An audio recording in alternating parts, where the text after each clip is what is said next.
To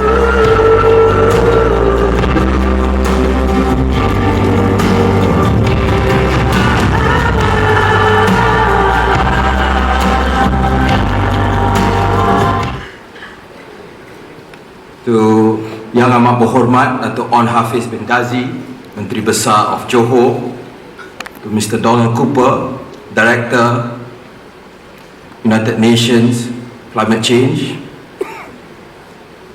distinguished guests, ladies and gentlemen. I warmly welcome the Excellencies, participants, guests, ladies and gentlemen to the opening ceremony of the Asia Pacific Climate Week 2023 here in Johor Bahru, Johor, Malaysia. I would also like to extend my gratitude to the State of Johor for their hospitality as the host, and also to the UNFCCC for providing us with the guidance as well as support for the event. Today's Asia Pacific Climate Week 2023 sees the participation of more than 2,000 delegates representing some 100 countries with 200 events. The choice to host this gathering signifies our commitment to environmental stewardship, sustainable development, and our shared responsibility to address the climate crisis.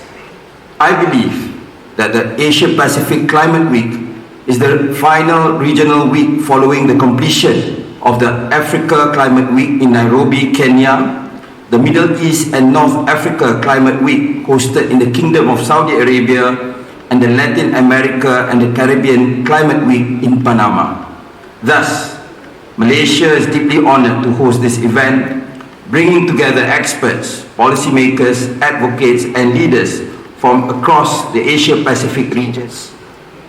Behind every one of you, there is a large pyramid of people, some in the tens of millions, and they chose you to be the person here representing their best interests. Quite an honor. To be honest with you, it makes me stand in awe. But in listening to the presentation of His Excellency the Honourable Minister, I can definitely tell that trust is sitting in the right hands. Last night, many of us were hosted by the Chief Minister for this state. And besides being, and I hope I'm not offending him, a great guy, he was very knowledgeable about the topics under consideration and very passionate about representing his people. So I wanted to at least get an opportunity to bring it forward and to couch it in terms of two key points which drive us forward. First of all, you need vision. And secondly, you need ambition. Not vision whilst you are sitting here today, but the vision 1 year ago when you imagined what today would look like. And not only did those individuals with the vision have to be able to picture it, they needed to be able to sell it. They had to go to everybody, and believe me, almost everyone, very few people in this world don't have somebody above them. You have to sell it. And they were able to achieve that.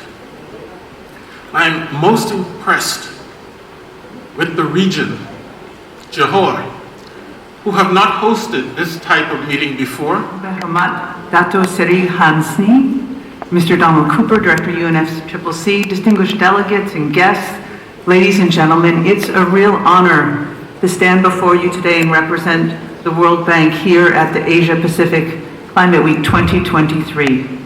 My deepest appreciation to the Government of Malaysia and the State Government of Johor for hosting this pivotal event, and to the UNFCCC for organizing this forum and extending the invitation to me to address all of you. This week-long gathering convenes distinguished stakeholders from from the region. It's a platform for collaboration and cooperation on a scale that transcends borders, addressing the pressing climate crisis that we face as a global community. As a region, East Asia and the Pacific has distinctive challenges in the face of climate change, challenges that threaten to roll back the development gains that countries have worked hard to achieve.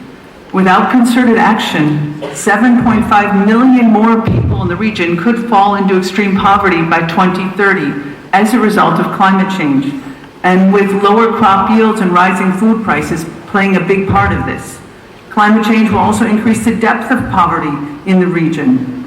In many countries in the region, the bottom 40% could lose up to 5% of their income by the end of the decade due to climate change. And in South Asia, a staggering 750 million individuals, more than half of the population, have experienced the ravages of one or more climate-related disasters in the last 2 decades. And in the low-lying Pacific atoll countries, they are prioritizing areas for seawall construction in the face of the very real and existential threat of sea level rise due to climate change. The World Bank is unwavering in its commitment to support countries of the region to achieve their development and climate goals. The two are inextricably linked. Without climate action, there is no development. The World Bank Climate Action Plan for the years 2021 to 25 underscores our dedication on climate finance, on supporting adaptation, on reducing emissions, and aligning financial flows with the Paris Agreement goals. Honored to stand before you today, as Donald said, it is indeed a real honor. I see a very fine gathering of dedicated minds committed to steering this region towards a sustainable and resilient future. It's indeed a real pleasure to see this room very around 2,000 people, they said. I hope it is. My sincere gratitude to the Government of Malaysia for their warm hospitality and unwavering commitment. I would also like to express gratitude to UNFCCC, to UNDP and the World Bank for our long-standing partnership spanning 17 years, I think, which has been instrumental organizing and delivering these regional climate weeks. The Asia-Pacific region is grappling with severe impacts of climate change, from soaring temperatures to escalating frequency of heat waves, floods, and extreme events. And we are repeating this over and over again for the past 28 years. We must not give up repeating urgency and accelerated climate action, which are both imperative. Fortunately, as many said already, this region holds vast opportunities, including expanding land, diverse geography, abundant natural resources, untapped regional energy potential, and especially a burgeoning... Honored and delighted to be here today at the Asia Pacific Climate Week 2023 to speak on behalf of the UNDP. Over the years, we witnessed that the increased importance and impacts of the discussions at the Regional Climate Week on COP discussions themselves. Let us make our discussions this week count for the upcoming COP28 this year for Asia Pacific region.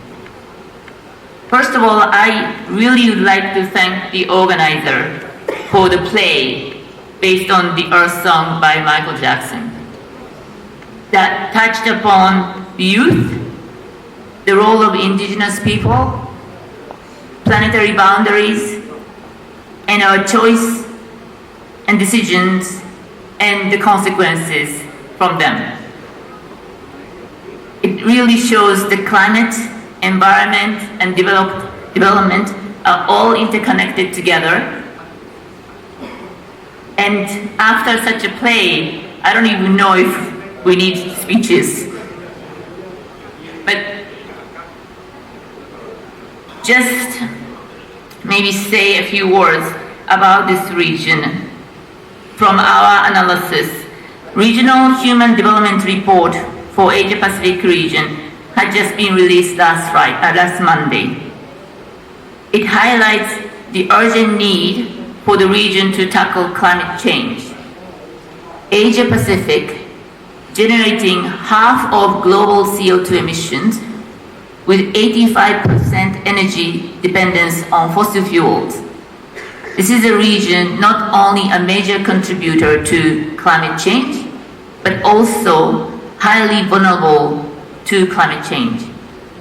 The region faces 6 national disasters per country each year. This is significantly higher than Latin America or Africa.